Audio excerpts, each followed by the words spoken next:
여러분 안녕하세요. 부의 나침반, 당신의 경제 멘토, 신프로입니다. 오늘 하루도 갓생 살고 계신가요? 매일매일 더 나은 날을 만들기 위한 여러분의 노력에 경제적 지혜라는 강력한 무기를 더해드리고 싶습니다. 그 지혜를 얻기 위한 첫걸음, 바로 구독과 좋아요입니다. 여러분의 클릭 한 번이 부의 여정을 시작하는 약속이 될 겁니다. 자, 본론으로 들어가 볼까요?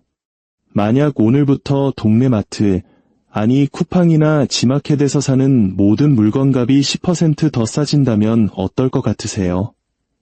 당장 지갑부터 열리겠죠? 항상 낮은 가격. 이 단순하지만 강력한 슬로건 하나로 전 세계를 제패한 기업이 있습니다. 바로 월마트입니다. 월마트는 세계에서 가장 부유하고 가장 강력한 회사 중 하나죠. 하지만 많은 사람들은 월마트의 성공이 사실은 저임금 노동, 납품업체에 대한 무자비한 압박, 그리고 우리 동네 상권의 느린 죽음 위에 세워졌다고 비판합니다. 그런데 말입니다. 당장 내 지갑에서 나가는 돈이 줄어드는데 그런 비판이 귀에 들어올까요? 아이넷을 키우는 부모에게, 빠듯한 예산으로 살아가는 우리 청년들에게 월마트의 초저가 정책은 그야말로 한 줄기 빛과 같았을 겁니다. 여기선 돈을 엄청 아낄 수 있어요. 이거 진짜 대박이야. 소비자들은 열광했죠. 더 적은 돈으로 더 많은 것을 살 수 있는데 누가 감히 의문을 제기하겠어요? 그리고 이 엄청난 비즈니스 모델을 창조해낸 남자, 역사상 가장 부유한 인물 중 한 명으로 기록된 제국을 건설한 샘월튼. 오늘은 바로 이 남자의 이야기입니다. 빛과 그림자가 극명하게 갈리는 자본주의의 맨 얼굴을 보여주는 이야기죠. 샘월튼이 등장하기 전 소매업의 룰은 간단했습니다. 비싼 가격, 높은 마진, 쉽게 말해 물건 하나를 팔더라도 최대한 이윤을 많이 남기는 게 장땡이었죠. 동네 가게 사장님들은 파는 물건 하나하나에서 짭짤한 수익을 내고 싶어 했습니다. 그런데 샘월튼은 이 시스템에서 치명적인 허점을 발견합니다. 각각의 아이템에서 이익을 줬는 대신 더 많이, 더 싸게 팔면 어떨까? 바로 박리담의 전략입니다. 이 아이디어 하나가 월마트를 유통공룡으로 만들었습니다. 하지만 단순히 가격만 내리는 건 충분하지 않았어요. 그는 상품이 우리 손에 오기까지의 모든 과정을 다시 생각해야 했습니다. 그래서 그는 월마트 자체 트럭 운송 시스템을 구축합니다. 이걸로 유통에 대한 통제권을 더 확보했죠. 하지만 이걸로도 부족했습니다. 그래서 그의 상품들은 이제 창고를 건너뛰고 납품업체에서 매장으로 직행하기 시작했습니다. 크로스 도킹이라는 혁신적인 물류 시스템이죠. 이걸로 보관 비용이 절감되었고, 이는 매대의 물건이 항상 가득 차 있고 고객들은 언제나 원하는 물건을 찾을 수 있다는 걸 의미했습니다. 하지만 더 중요한 게 있습니다. 샘월튼은 가능한 모든 절감액을 소비자에게 돌려주고 싶어 했습니다. 이 철학은 결국 더 많은 쇼핑객을 끌어들였고 늘어난 매출은 이 선순환을 계속 유지시켰습니다. 경쟁자들은 월튼의 모든 전술을 분해하고 분석하려 했지만 그 누구도 그의 무자비한 속도를 따라잡을 수 없었습니다. 그는 자신의 비즈니스 전략으로 사람들이 쇼핑하는 방식을 말 그대로 바꿔버렸습니다. 그의 저비용 전략은 현대 소매업의 청사진이 되었죠.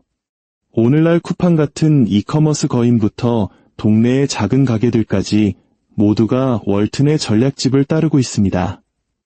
그의 영향력은 시간이 지날수록 커져만 갔습니다. 1992년 그가 세상을 떠날 무렵 월마트는 이미 거대한 괴물이었습니다. 연간 매출은 약 500억 달러에 달했고 1700개가 넘는 매장, 200개가 넘는 샘스클럽, 그리고 13개의 슈퍼센터가 있었죠. 사업은 그야말로 폭발적으로 성장하고 있었습니다. 그리고 2020년 월마트의 시장 장악력은 거의 상상할 수 없는 수준이 되었습니다. 이 시점의 매출은 10배나 높은 약 5,240억 달러, 전 세계 직원 수는 200만 명 이상, 매장은 11,000개가 넘었습니다. 이커머스 사업 하나만으로 380억 달러를 벌어들였죠. 이 사업의 모든 부분이 그들이 감당할 수 있는 것보다 더 빠르게 성장하고 있었습니다. 이 숫자들도 물론 인상적이지만 월마트 성공의 전체 이야기를 말해주지는 않습니다. 우리가 그의 저가 전략과 중소도시 확장 전략에 대해 이야기했지만 그를 정말로 차별화시킨 것은 물류와 효율성에 대한 그의 집착이었습니다. 월마트의 혁신 이전, 소매업자들은 보통 납품업체와 도매상으로부터의 직접 배송에 의존했습니다. 이 방식은 종종 배송 지연과 재고 불일치를 낳았죠. 월트는 이러한 비효율성을 간파하고 공급망 시스템의 혁명을 일으켰습니다. 그는 지역별 물류센터를 세워 매장 재고를 신속하게 보충했고, 이는 진열대를 가득 채우고 낭비를 줄이고 비용을 더욱 절감시켰습니다. 효율성은 그에게 모든 것이었습니다. 그는 또한 경쟁자들보다 먼저 기술의 잠재력을 보았습니다.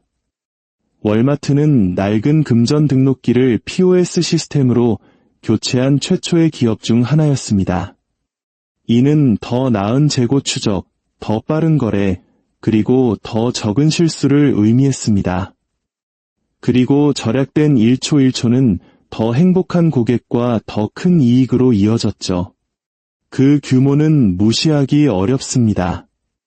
포춘지는 2024년 월튼 가문을 순자산 4,320억 달러, 한화로 약 600조 원에 달하는 세계 최고 부자 가문으로 선정했습니다.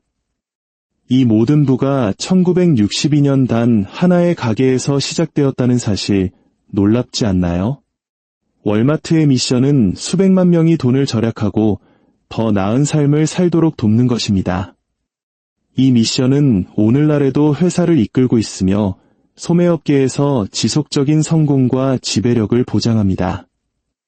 하지만 이 모든 것은 샘월튼이 다음에 이룰 것에 비하면 아무것도 아니었습니다.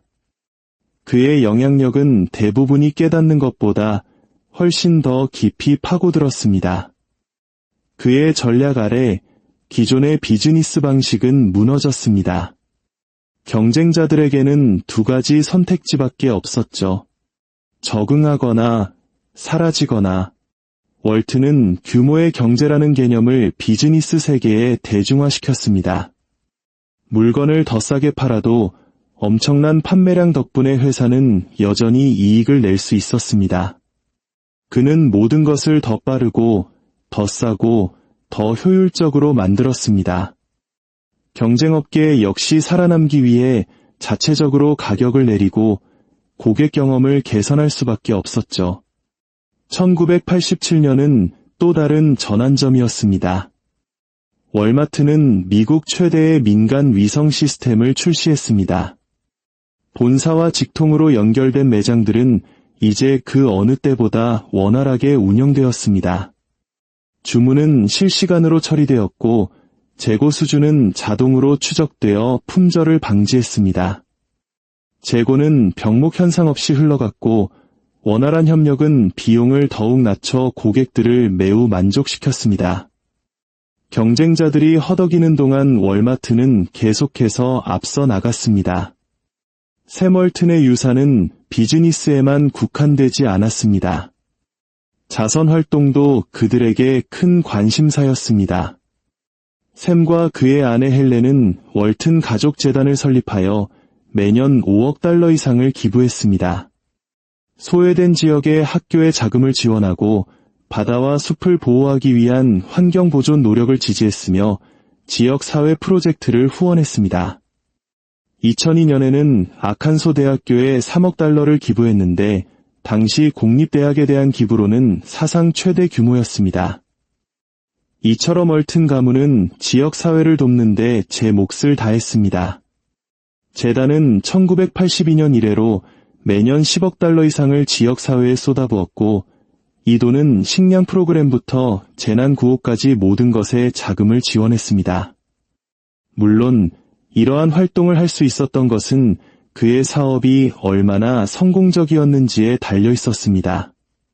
세멀튼은 규모와 효율성 위에 제국을 건설했지만 그는 항상 그 숫자 뒤에 있는 사람들이 진정으로 그것을 번창하게 만든다는 것을 인정했습니다. 그는 직원들과 소통하고 그들의 의견을 소중히 여겼으며 훌륭한 아이디어는 현장의 신입 직원들에게서 나온다고 믿었습니다. 요즘 갑질 논란이 끊이지 않는 일부 기업 리더들의 행태를 생각하면 꽤 인상적인 부분이죠. 그의 철학은 간단했습니다. 사람을 존중하고 고객에게 봉사하며 최고의 아이디어에 대해 신속하게 행동하라. 그의 자서전 메이드 인 아메리카는 비즈니스 성공에 관한 최고의 실용서 중 하나로 꼽힙니다. 하지만 이야기는 여기서 끝나지 않습니다. 우리가 지금까지 월마트가 고객에게 얼마나 이로운지, 세멀튼이 얼마나 천재적인지에 대해 이야기했다면 이제는 그 빛나는 성공 뒤에 가려진 어두운 면, 바로 월마트 효과의 그림자에 대해 이야기해야 합니다. 낮은 가격은 소비자에게는 엄청난 승리처럼 보일 수 있지만 지역 상권과 노동자에게 미치는 경제적 영향은 훨씬 더 가혹한 이야기를 들려줍니다. 연구에 따르면 월마트가 한 지역 사회에 진출하면 소규모 소매업체들은 필연적으로 경쟁에 어려움을 겪고 종종 문을 닫게 됩니다. 한국으로 치면 대형마트 하나가 들어서면서 동네 떡볶이집, 문방구, 작은 슈퍼마켓들이 줄줄이 폐업하는 골목 상권 붕괴 현상과 똑같습니다. 그 파급 효과는 여기서 멈추지 않습니다. 일자리가 사라지고 임금은 정체되며 지역의 전반적인 경제 생산량은 꾸준히 감소합니다.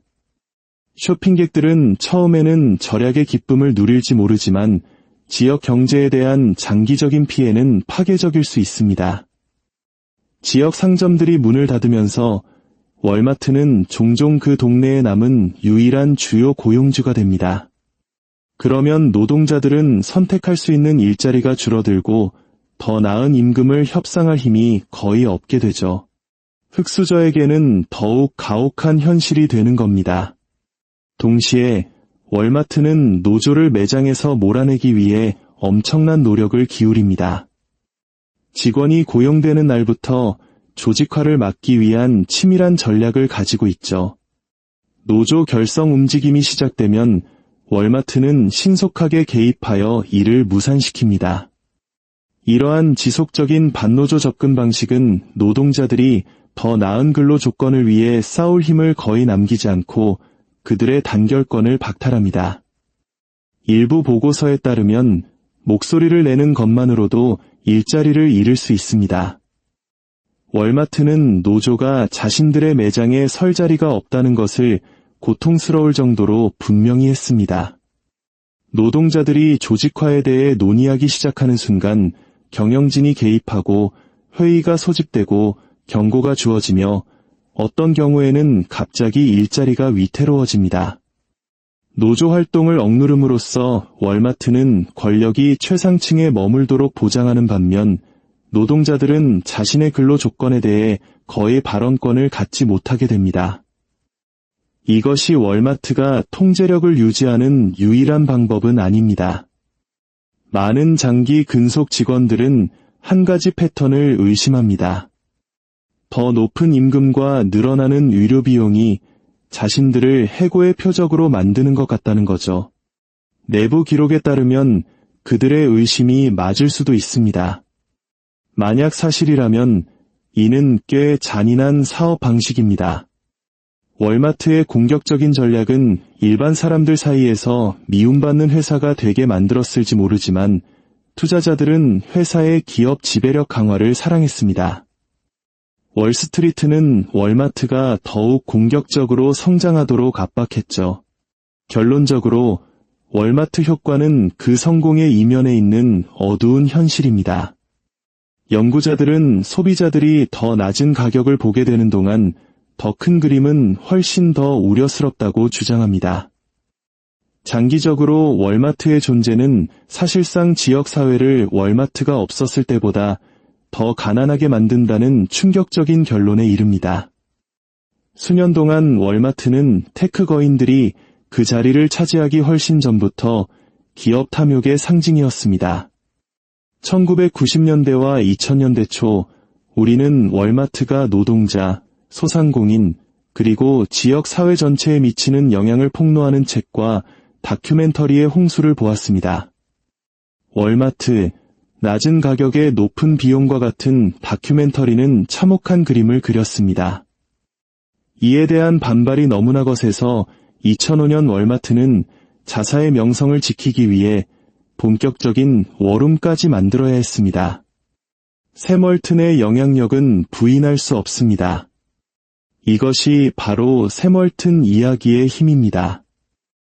한 사람의 끊임없는 결단력이 작은 마을 가게를 세계적인 유통 제국으로 바꾸어 놓았습니다.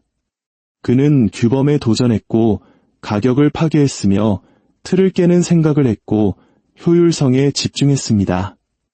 모두가 실패할 것이라고 생각했을 때 그는 비즈니스 모델을 성장시켰습니다. 그는 시장을 지배했고 기업이 운영되는 방식에 대한 새로운 기준을 세웠습니다. 하지만 이것이 샘월튼 이야기의 전부는 아닙니다. 그는 끔찍한 노동 조건의 유산을 만들었고 자신도 모르는 사이에 그가 미국에서 표준으로 만든 저렴한 가격 때문에 지역사회가 더 가난해지는 시스템을 만들었을 수도 있습니다. 월마트 효과의 어두운 면은 결코 무시될 수 없습니다. 우리는 샘월튼의 이야기를 볼 때 항상 이 점을 고려해야 합니다. 그의 자선재단, 막대한 기부, 그리고 부인할 수 없는 비즈니스 성공은 이야기의 부정적인 영향과 함께 평가되어야 합니다. 결국 샘월튼의 이야기는 우리에게 질문을 던집니다. 소비자로서의 이익을 위해 우리는 어디까지 감수할 수 있는가? 최저가라는 달콤한 유혹 뒤에 숨겨진 사회적 비용은 누가 부담해야 하는가? 오늘 여러분이 장을 보러 갈 때 가격표를 보며 이 질문을 한 번쯤 떠올려 보시는 건 어떨까요? 지금까지 당신의 경제 멘토 신프로였습니다. 다음 시간에도 여러분의 지갑과 지성을 채워줄 흥미로운 이야기로 돌아오겠습니다.